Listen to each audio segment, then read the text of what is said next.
Welcome to my battle again. Keep trying because effort will never betray the assaults.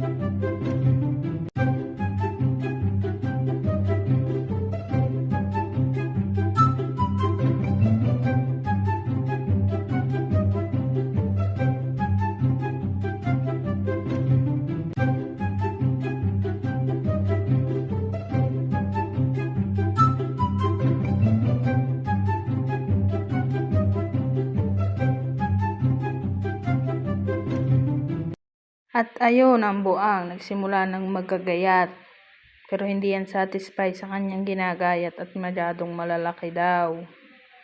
Sabi nung kasamahan, gumamit daw ng iriran para medyo pino-pino ng konti. Ayun na nga, sinunod ko siya at success! Tamang-tama ang kanyang suggestion. Sabay kahit ng bell pepper, naglagay ako ng red, yellow, green. Ang pagkakamali ko, nilagyan ko ng sibuyas. Hindi pala dapat. Dapat pala bawang. Pero ang nilagay ko sibuyas. Tapos luya. Oh, edi yung syunga. Nagtanong. Hindi pala.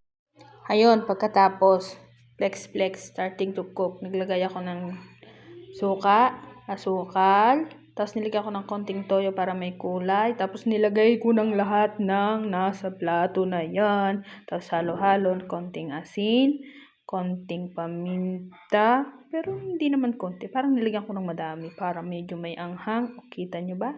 Masarap na. Tapos nung bumulak, nilagay ko na yung papaya. Tapos konting sahog-sahog lang ng konti. Halo-halo para tapos. Thank you for watching.